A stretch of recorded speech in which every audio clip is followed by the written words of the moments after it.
Alhamdulillahi Rabbil Alamin wa salatu wa salamu ala Rasulillahi sallallahu alayhi wa sallam wa ala alihi wa sahbihi wa sallam amma ba'd. Amatendo gonna malungi n'amajjuvuga Allah subhanahu wa ta'ala tumutendereza ntumusuuta nago.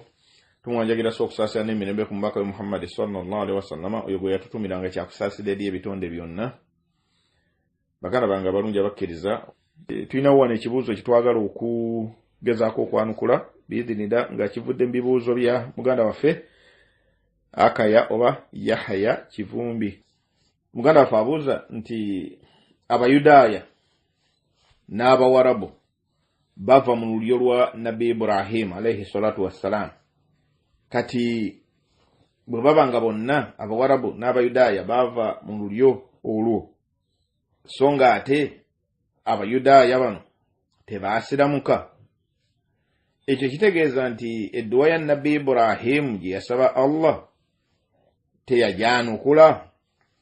Ekyokuddamu wabillahi tawfiq muganda wange kyogera kituufu nti Abayudaaya n'Abawarabu bava mu lulyo lwa Nabbi Ibrahim.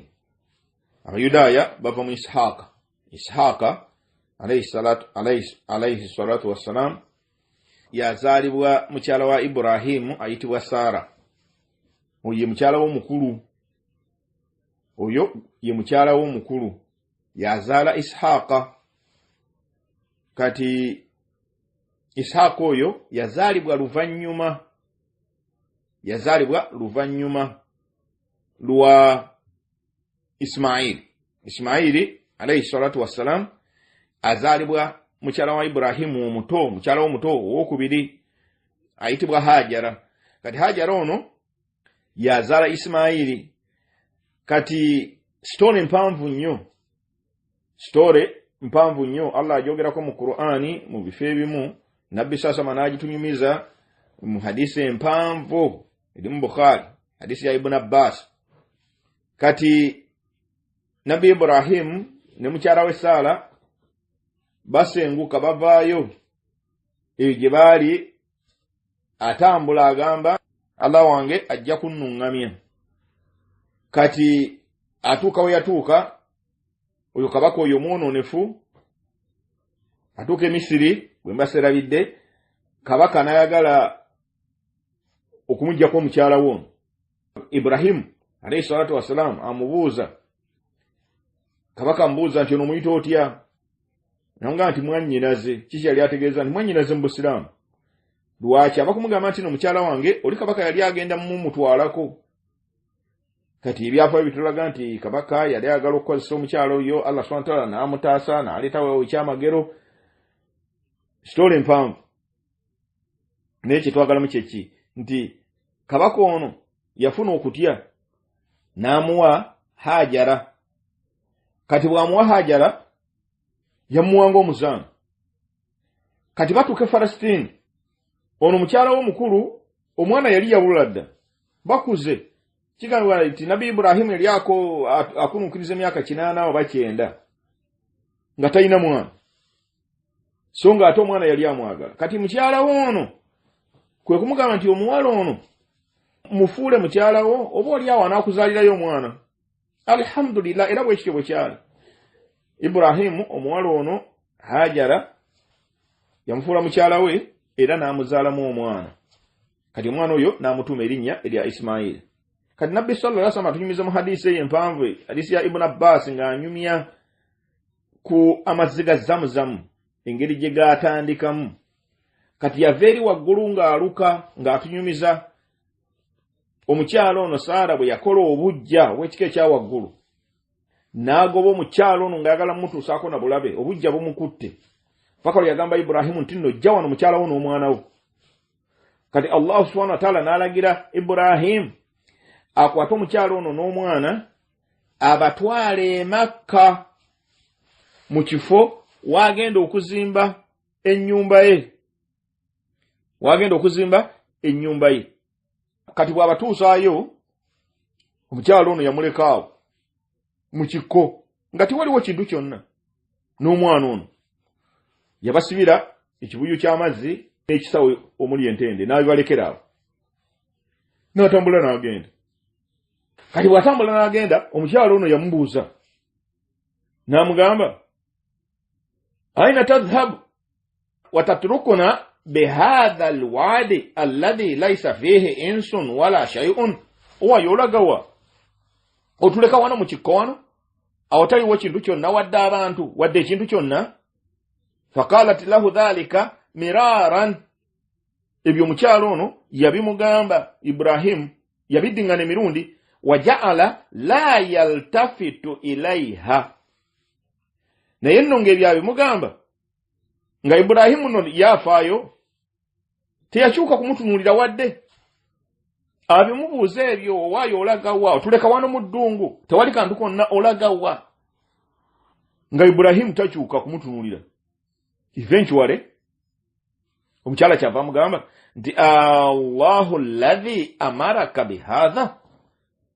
owaayi Allah subhanahu wa ta'ala yakulagidde kino bwe yamubuuza ekyo Ibrahimu n'addamu nti naam olaba waliwo n'abadde amugamba amubuuza byambuuza nga taddamu tamunyega takyuka na kumutuunira atambula butambuzi ono omukyala bw'amugoberera bw'amuwerekereza ebigambo naye olaba bwambuuza nti Allahu subhanahu wa ta'ala yakulagidde kino n'omugamba nti naam kituufu ala ulira omukyala ono yamuddamu n'amugamba nti idhan la yudayyi'una bwekibeera bwe kityo Allah subhanahu wa ta'ala tasobola kutulekerera bw'abanga yakugambye ajja tumalira kati nabbi sallallahu alaihi wasallama atugamba thumma raja'at kati omukyala yakyuka n'akomawo yali agoberera n'akomawo awali omwana we kati ekyafaayo kiwanvu kinyumya ebyafaayo kinyumya engeri y'omwana ebyokulya byaggwawo amazzi ne gaggwawo omwana enjala n'emuluma eventually Allah subhanahu wa ta'ala n'atuma malayika nga yalaga omukyalo ono amazzi we gagenda okuva n'ebirala bingi bye twagala kugendamu kuba ekibuuzo kikwatagana ku dduwa ya nabbi Ibrahimu gye yasaba kati nabbi sasa matugamba nti nno fantalaka Ibrahimu n'akontinuinga n'okutambula kwe hatta idha kana inda thaniya haythu la yarawnahu istakbala biwajhihi albayta thumma da'a haula'i alkalimati wa rafa'a yadayhi faqala kati nabbi sasa magamba nti Ibrahimu bw'atambula n'agenda n'atuuka katundu mbeyo nga amakulu nga omukyalo ono takyamulaba istakbala biwajhihi albayta n'akyuka n'atunuulira ennyumba eno amakulu ennyumba eno yali tennaba kuzimbibwa naye nga Allah subhanahu wa ta'ala yamulaga ekifo ekyo kuba ennyumba eyo kigambibwa nti nno yaliwo olubereberye naye ennyumba eyo nebaako oba amataba oba whatever kati nga Ibrahimu ono agenda kugizza bupya omusingi gwayo gwaliwo ng'era Allah subhanahu wa ta'ala amaze okumulagawo kati kyava akyuka n'atunula awali ennyumba eyo n'ayolekezaayo ekyenyi kye thumma daa bihaula'i alkalimati oluvannyuma n'asaba ebigambo bino wa rafa'a yadayhi ng'asitudde emikono gye faqaala n'agamba kati Allah subhanahu wa ta'ala atunyumiza bino nabbi sasama byanyumya ebigambo byayogera Allah subhanahu wa ta'ala yabinyumya mu Qur'ani surati Ibrahimu aya ya 37 kati Ibrahimu awanike mikono agamba nti rabbana inni askantu min dhurriyyati biwadin ghayri dhi zar'in inda baytika almuharrami ay Allah wange ndese ntadde oba ndese abantu bange mu kikowana awatali kintu kyonna kisobola kuddawo tewaliwo kintu kyonna biwadin ghayri dhi zar'in tewaliwo kintu kyonna inda baytika almuharrami awali ennyumba ye ey'emizizo lwaki rabbana liyuqimu ssola abantu bano basobole okuyimirizaawo essola oyira yagamba min dhurriyyati mu lulyo lwange kyekigambo kyeyakozesa my offspring mu lulyo lwange abantu b'olulyo lwange so nga ate yalekawo abantu babiri bokka agamba nti rabbana liyuqimu ssola basobole okuyimirizaawo essola faj'al af'idata minan nasi tahwi ilayhim juza mu mitima gy'abantu juzaamu okwagala okudda eri abantu bange bano amakulu abantu babaagale. Olaba ayogera ku bantu babiri, ayogerera mu bungi, ayogerera mu bantu baagala abantu be bano ezzadde lye lyalese emabega, naye ng'ate alesewo bantu babiri ate ng'abalese mu kifo awatali bantu bonna. Olaba yali ayogera ebigambo nga bijja mu maaso. Ayongerako n'agamba nti warzuqhum min athamarati la'allahum yashkurun. Sekyo kyokka, nkusaba obagabirire ebibala basobole okubeera mu abo abakwebaza era abasiima ebyo byoba bawadde. Olaba, rabbana inni askantu min dhurriyyati biwadin ghayri dhi zar'in inda baytika almuharrami rabbana liyuqimu as-salata faj'al af'idatan minan nasi tahwi ilayhim. Jjuza mu mitima gy'abantu okwagala okudda eri abantu bange bano bendese emabega. Warzuqhum min athamarat la'allahum yashkurun. Bayimirizeewo esswala ate mbalese mu kikoona basobole okuba nga bayimirizaawo esswala. Sekyo kyokka, nkusaba ojjuza okwagala mu mitima gy'abaddu nga kudda eri abantu bano. Warzuqhum min athamarat, ate obagabirire mu bibala la'allahum yashkurun. Oboolyawo banaabeera mu abo abeebaza. Kati mu dduwa eyo Nabbi Ibrahimu gye yasaba mulimu ebintu bingi. Ekisookera ddala, abantu baalaba ebinyonyi nga byetooloolera oluvannyuma lw'amazzi okuba nti Allah subhanahu wa ta'ala atandiseewo oluzzi lwa Zamzam. Kati abantu baalaba mu bbanga ng'ebinyonyi byetoolola, kuba ebinyonyi byetooloolera nnyo awali amazzi. Then ne batandika okujja. Bwe bajja wano, omukyala yabakozesa endagano n'abaga nti gano amazzi gange temugayinaako buyinza, kuba baamusaba nti babeerewo, kuba mu ddungu tewaaliwo mazzi era abantu nga bakimanyi tewabeerawo mazzi awo. Naye bajja ne bamusaba nti babeeraawo, naye n'abagamba nti sikirinaako mutawaana, naye amazzi gano temugayinaako buyinza, mazzi gange. Ne bakkiriza, ne babeeraawo. Eventually omwana yakula. Omwana bw'akula, ab'ekika kya Jurhum ne bamufumbiza, ne bamuyigiriza Oluwarabu. Kati abantu bano kati omwana ono ye Ismaila, kitaawe akomawo oluvannyuma ng'omwana akuze, ne bazimba ennyumba eno. Kati olaba yalekawo abantu babiri, omukyala n'omwana ono, naye nga akimanyi okusinziira ku bubaka obwali bumuweereddwa nti omwana ono agenda kuvaamu ezzadde eddene, nga mu zzadde eryo mugenda kuvaamu nabbi. Nabbi oyo agenda kuyimirizaawo esswala mu kifaawo. N'agamba abantu bange bano bafuule abaagalwa, jjuza okwagala mu mitima gyabwe. Abantu bano, omwana ono ne maama we baamwagala, n'ekika ekyamuvaamu oluvannyuma Nabbi sallallahu alaihi wasallam ye mwagalwa w'abantu bonna mu nsi yonna.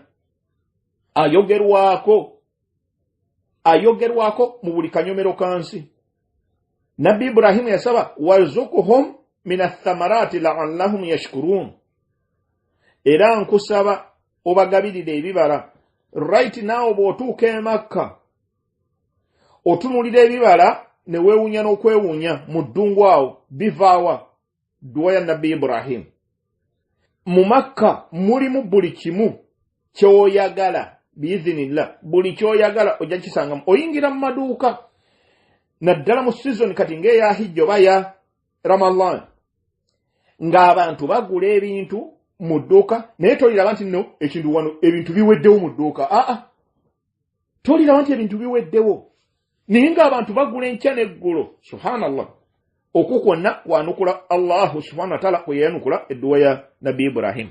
Kati Nabbi Ibrahimu mu dduwa eno gye yasaba yali asabira zadde erigenda okuva mu mwana ono Ismaila. Yali asabira zadde erigenda okuva mu mwana ono Ismaila. Nolwekyo edduwa eno yali ya sayidi eno, so si yali ya sayidi eri. Kuba ono omwana Ishaaka ajja luvannyuma nga Allah subhanahu wa ta'ala bw'atunyumiza bwe yatuma abamalayika ababiri abaali bagenda okusanyawo ekyalo kya nabbi Luutu, kuba nabbi Luutu yali wa luganda lwa nabbi Ibrahimu naye ng'alina ekyalo ekikye Allah subhanahu wa ta'ala be yamutumamu, abantu be yamutumamu, abo abaali abali b'ebisiyaga Allah subhanahu wa ta'ala n'abazikiriza. Kati bamalayika bano ababiri baali bazze ku mission bbiri. Mission esooka kuleetera Ibrahimu amawulire nti ogenda kufuna omwana, mukyala wo yagenda kuzaala omwana oyo ye Ishaaka. Kati bamalayika bano bajjira mu fomu ya muntu. Ibrahimu bwe yafuna abagenyi n'adduka n'agenda n'abasalira embuzi n'agyokya. Kati agenda okutuusa ennyama nga bamalayika bano tebakwata tebalya, n'amanya nti bano bamalayika. Eventually bamuwa amawulire agabaleese ng'omukyalo ono bw'agenda okuzaala omwana. Story mpanvu Allah aginyumya mu Qur'an mu bifo eby'enjawulo. Kati eventually bamalayika ne batambula ne bagenda ewa nabbi Luutu. Kati Ibrahimu abagamba nti nno eyo mukyalo kimulaga naye n'eri omusajja omulongoofu Luutu nonga ntofaayo talina mutawaana oyo, naye mukyala we ajja ddugenderamu kuba yali munnanfuusi. Kati abasajja bano bamalayika bano bajjidde mu fomu bali mu fomu y'abantu batuuka ewa nabbi Luutu. Nabbi Luutu abaaniriza bamuleetedde amawulire ekyalo kino bagenda kisaanyaawo. Omukyalo ono alabe abavubuka bano adduka agenda mu bimuwada by'oku kyalo abitemyako abigamba nti mwategedde ewange nno wazzeyo abavubuka mbula kalevu banyirira okukamala. Oyo mukyala Luutu Allah subhanahu wa ta'ala munyumyako eri mu surati Tahrimu ku nkomerero. Kati omukyalo ono bw'abatemyako abavubuka bajja. Nabbi Luutu abeegayirira bannange munviire ku bagenyi bange, bawala bange bangi baabano, muve ku kwagala basajja bannammwe. Bamalayika bano bamugamba nti tofaayo tebalina kye bayinza tukolako. Kigambibwa nti bamalayika bano Allah subhanahu wa ta'ala yabawa obusobozi ne babaasa amaaso bonna. Bano babaasa amaaso nebanga tebalina kye basobola kulaba. Lwaki? Okuttibwa kwabwe kwali kwa kumakya, y'endagaano yaabwe kumakya. Eventually Allah subhanahu wa ta'ala ekyalo ekyo yakisaanyaawo. Kati nabbi Ishaaka alayhi salatu wassalam yazaala Israel nabbi Yaqubu. Kati nabbi Yaqubu ono yazaala abaana 12, mwabe 12 mwe mwali Yusufu ne Binyamini n'abalala. Kati nabbi Yusufu Allah subhanahu wa ta'ala atunyumiza, genda osome surati Yusufu. Ekyafaayo kino nkiyita mulukwakwaayo. Kati nabbi Yusufu baganda be bano bamukwatirwa ensaalwa kuba yali mulungi nnyo. Kati bamukwatirwa ensaalwa. Allah subhanahu wa ta'ala anyumya eri ku ntandikwa ya surati Yusufu nti dhkara Yusuf li abihi ya abat inni ra'aytu 11 kawkaba wash-shamsa wal-qamar ra'aytuhum li sajidin. Jukira mu kaseera awo Yusufu we yagambira kitaawe nti waaye taata nalabye ekirooto, nalabye emmunyeenye 11 kawkaba, nalabye emmunye 11 wash-shamsa wal-qamar n'enjuba n'omwezi ra'aytuhum li sajidin, nabirabye nga binvunnamira. Kati taata olw'okuba yali nabbi yamuddamu n'amugamba nti ya bunayya, owaayi mwana wange, la taqsusu ru'yaka ala ikhwatika fayakidu laka kaida. Tonyumye ekirooto kino ng'okinyumiza baganda bo ne batandika okukolako enkwe. Yadde Yusufu tebanyumiza kirooto ekyo, abaana bano baganda be abakulu baamukwatira ensaalwa era eventually baamutwala ne bamusuula mu luzzi, ne bamusuula mu kinnya. Kati kalavani y'abasajja abasuubuzi baali bava e Yeshami ne bamulaba ne bamutwala ne bamutunda e Misiri. Kati bamutunda mu nyumba ya mukulu prime minister. Kati bwe bamutunda mu nyumba y'omukulu n'awangaalira omwo ebyafaayo byonna Allah bitunyumiza biki ebyabaawo mu surati Yusufu. Genda ogisome, ekyafaayo ekyo yakinyumya mu bugazi. Kati eventually Yusufu yavaayo kabaka nga afunye ekirooto ekyo yakigenda kujja abantu batandika okubonaabona nga tewali byakulya. Yusufu navunula ekirooto, eventually baamuwa omulimu ogw'okkulira okukuŋŋaanya emmere na buli kimu.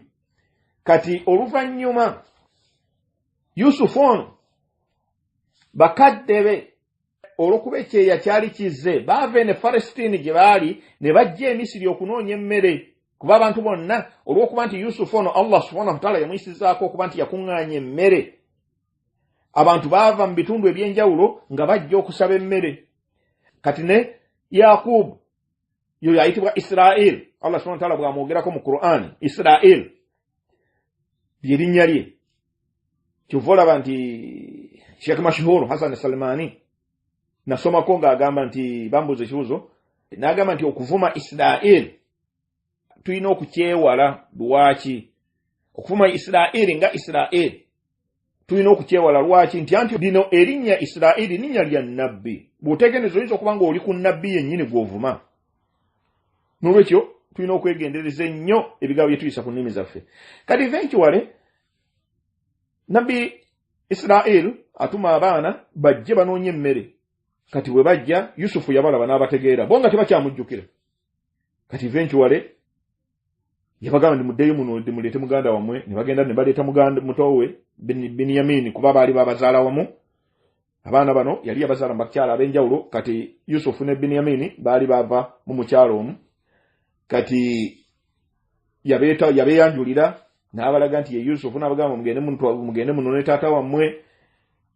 Kati famire yonna nejja e Misiri, taata we, maama we na bano baganda be.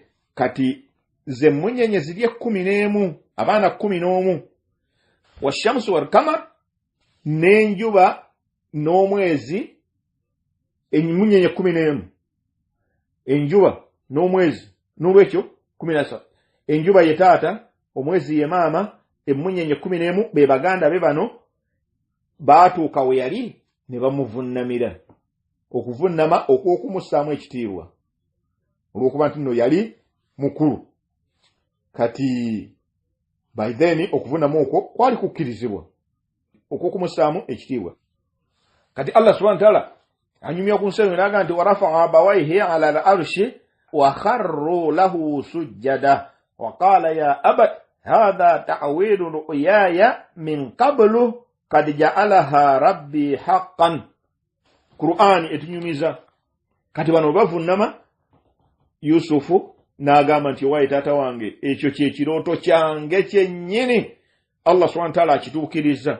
Kye yalaba luli ng'akyali muto akituukiriza okumuvunnamira, n'asabira baganda be olw'okuba n'atendereza Allah ebirungi byamukoledde, mujja mu kkomera, ne baganda be ebizibu bye bamutuusaako wahakadha. Kati ali muhimu nti n'abagamba nti nno muwangaale wano mu nsi eno Misiri mirembe, muwangaale mu nsi eno Misiri mirembe. Ne bawangaalayo ebbanga lye bawangaalayo. Eventually Firauni yajja nga wayise emyaka mingi. Abaali olw'okuba nti nno bano baali bavudde gye bavudde ne bajja e Misiri, baatuuka ekiseera ne batandika okubayisa obubi, ne babafuula abaddu, ne babafuula abaddu. Kati babafuula abaddu, waayitawo emyaka mingi, Allah subhanahu wa ta'ala kwe kutuma nabbi Musa, okuzaalibwa kwa nabbi Musa, engeri gye yazaalibwamu, ebyo byonna ebyafaayo mu Qur'an mu ebiri, tetugenda kubiddamu, wabula ngezaako okukulaga Abayudaaya baavaawa. Nabbi Musa akuze, Allah subhanahu wa ta'ala amutumye okununula abaana ba Isirayiri bano. Jjukira Isirayiri yaani? Ye nabbi Yaqub, mutabani wa Ishaq. Ishaq ye mutabani wa nabbi Ibrahim.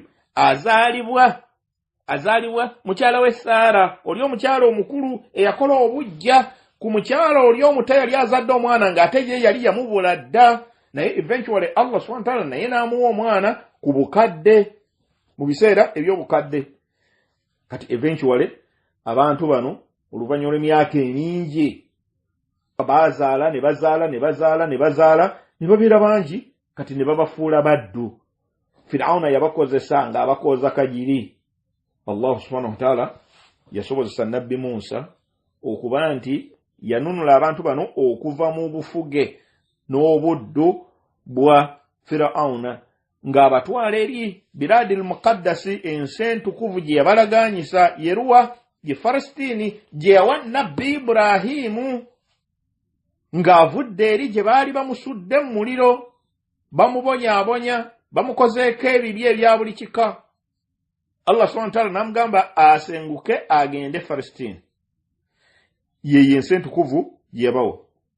Kati abaana ba Isirayiri bano awamu n'okuba nti nno balabye ku byamagero ebyo byonna Allah subhanahu wa ta'ala bye yabayisizaako ebyamagero bya nabbi Musa bye yakola maaso ga Firauna, ekyamagero Allah subhanahu wa ta'ala engeri gye yabataasaamu Firauna amaze okukkiriza nti nno kale nzikiriza mbatadde, eventually yeekyusa agamba nti nedda, n'ayungula ejje eryakabi bagende bagoberere abantu bano baatadde bagende babagoberere. Kati Allah subhanahu wa ta'ala yabataasa kuba Firauna we yali atuuse nga abasembayo mu bana abaana ba Isirayiri nga abasembayo emabega baali balengera abakulembedde mu jje lya Firauna nga babalengera eri wala bajja babatuuseeko. Jjukira nti bano baalina ensolo. Kati Allah subhanahu wa ta'ala n'alagira kuba bano baatabuka ne batabukira nabbi Musa n'abagamba kalla munveeko nze Allah wange tayinza kundekerera. Eventually yamulagira nkuba omuggo ku mazzi n'akuba omuggo ku nnyanja, ennyanja ne yeeyabuluzaamu amakubo 12 ebika bine 12. Jjukira nti nabbi Yakubu yazaala abaana 12. Kati buli mwana yali kika kiramba, abantu abamuvaamu bonna baali kika kimu. Era kyovola n'eri we yakuba omuggo ku mazzi ku jjinja ensulo zajja 12 buli kika nga kimanyiwe kirina okunywa. Kati na wano kigambibwa nti ennyanja eno yalimu amakubo 12 buli kika. Kati eventually abantu bano basomoka ne batuuka emitala. Firauna obujega bwe kuba Allah subhanahu wa ta'ala yamaze okumubikkako envumbo ng'era agenda kumusaanyaawo kumuzikiriza n'ejje lye, nabo baasiriwala ne bayingira mu nnyanja ne batafaayo kugamba nti kino tekisoboka kubeera bwe kiti, eno nnyanja tugimanyi ya bulijjo. Tebasobola kumanya nti kino kyamagero Allah subhanahu wa ta'ala akikoledde bali kuba abaana ba Isirayiri Allah subhanahu wa ta'ala yabaagala ekigenzeeko ewala olwono gwe bavaamu. Firauna n'ayingira mu nnyanja. Eventually abaana ba Isirayiri olwaggwayo bwe bati baggweddeyo batuuse erudda eri ku lukalu. Allah subhanahu wa ta'ala yalagira nabbi Musa addemu akuba omuggo, n'addamu n'akuba omuggo, ennyanja n'eddawo, Firauna n'amajeege n'abazikiriza. Ebyo byonna ebyafaayo biri mu Qur'an. Ebyo byonna ebyafaayo biri mu Qur'an. Kati abantu ba nabbi Musa abo abaana ba Isirayiri baali bazibu nnyo. Nabbi Musa batambudde babagamba nti muyingire ekibuga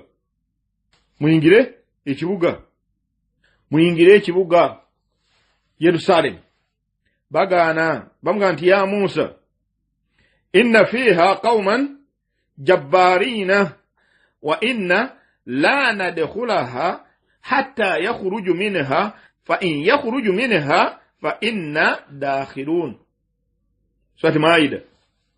Bagamba nti muyingire ekibuga, bagamba nedda owaye Musa mu kibuga muno mulimu abantu jabbarin, mulimu abantu b'amaanyi bakambwe, ffe tetujja kukiyingira. Wa inna lan nadkhulaha, tetujja kukiyingira hatta yukhriju minha, okutuuka nga bakifulumye.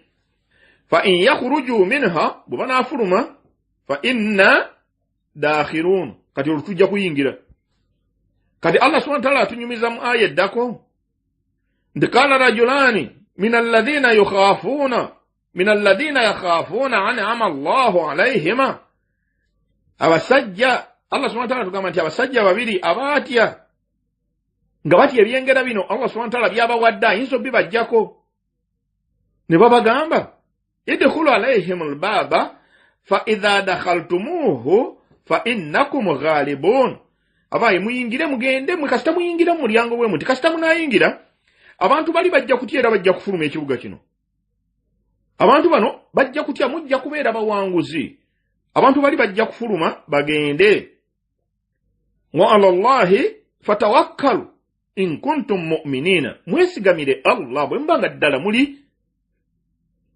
ddala muli bakkiriza qalu ulya okumanya abantu bano baali bajemu nnyo qalu ya Musa inna lan nadkhulaha abadan fete tujja kuyingira kibuga ekyo nakamu nakeddagala madamu fiha ebbanga lyabamalanga bakyalimu lan nadkhulaha abadan madamu fiha tetujja kuyingira kibuga ekyo ng'abantu bano bakyalimu nedda fadhhab anta wa rabbuka ulira genda gwe n'omulezi wo faqatila inna hahuna qa'idun fe tuli wano twetulidde entende genda ne katonda wo mulwane bwe munaamala nga fe tuyingira Allah subhanahu wa ta'ala yabanyigira kati nabbi Musa bigambo ebyo byamuyitirirako n'agamba nti rabbi inni la amliku illa nafsi wa akhi mazima ddala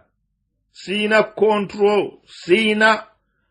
control ku bantu bano okujjako kunze ne muganda wange Haruna fafuruku bainana wa baina alqawmi alfasiqin nkusaba otwawule n'abantu abajeemu tekawo enjawulo wakati waffe n'abo abajeemu kati Allah subhanahu wa ta'ala yabanyigira qala fa innaha muharramatun alayhim 40 sana Allah subhanahu wa ta'ala yanyiga n'abagamba nti okuva lwe boogedde bwe batyo ekibuga kino kiba haramusiddwako okumala emyaka 4 yatihuna fil ardi bagenda kumala emyaka 4 nga babuze tebalaba kkubo libayingiza kibuga fala ta'sa 'ala alqawmi alfasiqin nolwekyo tobeeramu nakuwala kwonna tebaddamu kufuna busobozi okumala emyaka 4 era kigambibwa nti ne nabbi Musa yatuukibwako okufa nga tibannakiyingira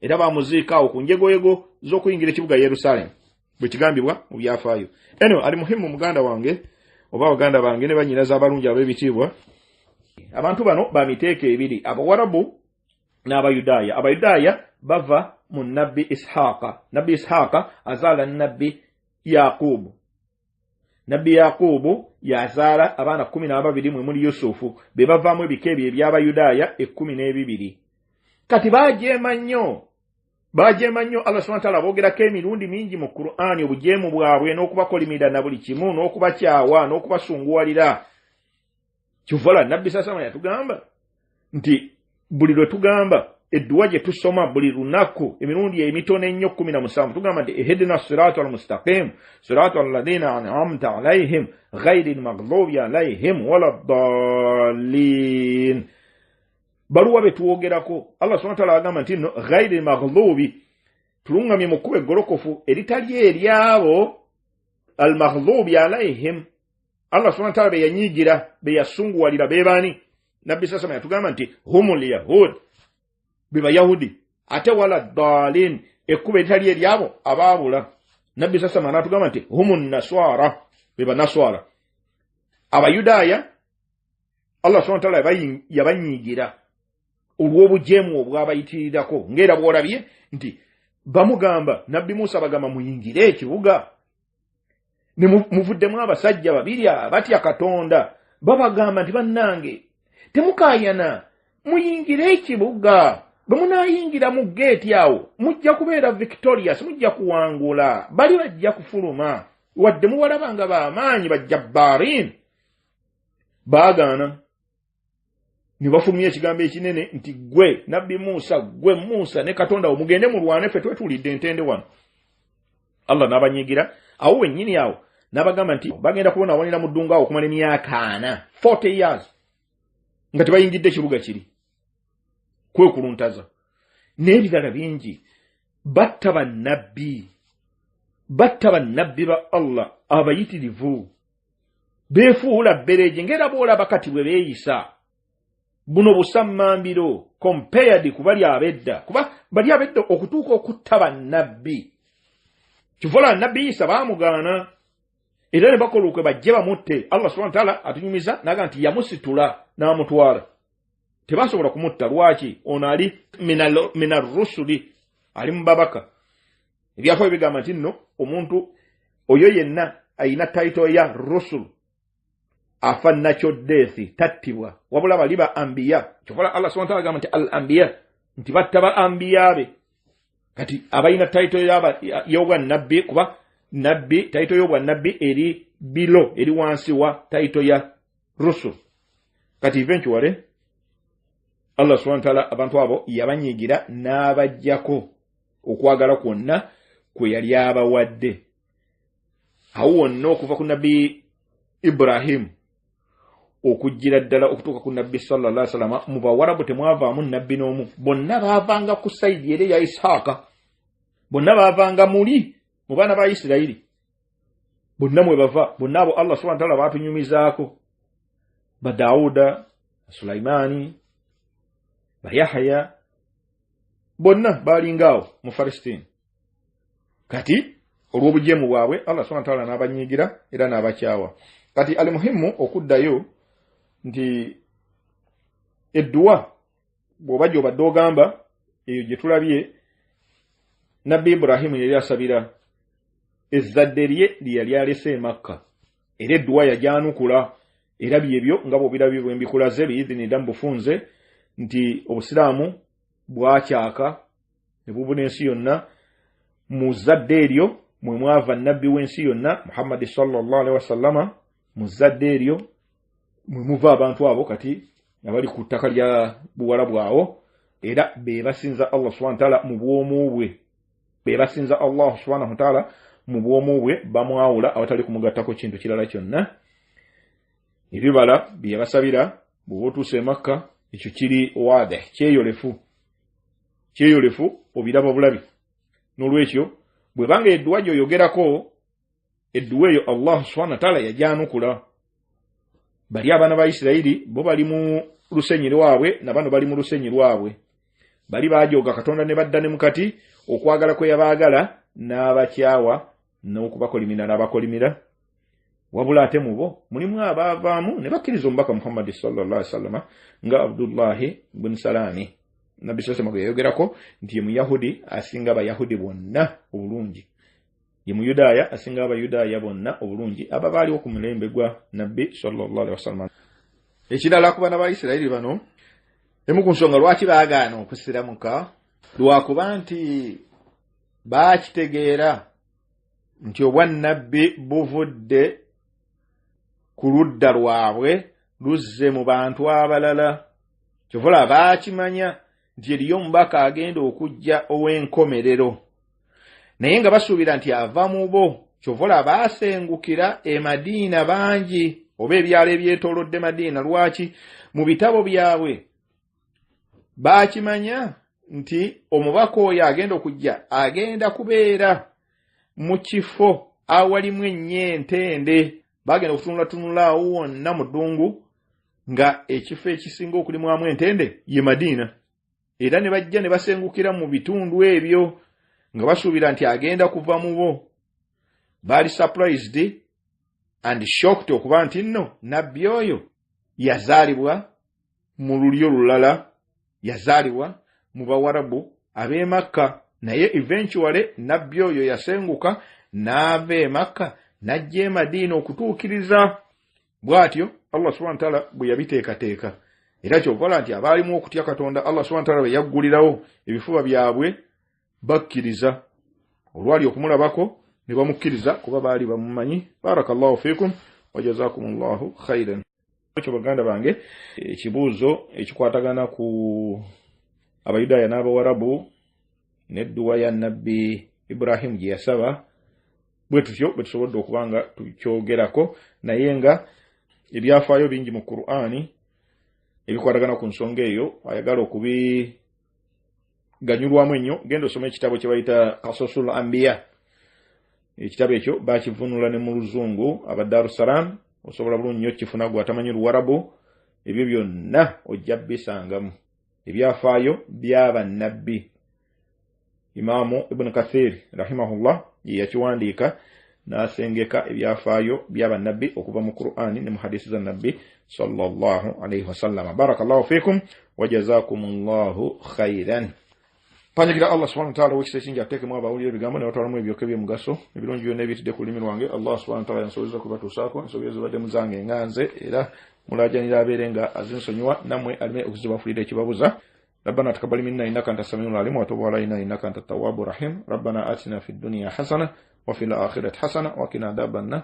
وصلى الله وسلم وبارك على محمد بن عبد الله النبي الأمي وعلى آله وصحبه وسلم والحمد لله رب العالمين.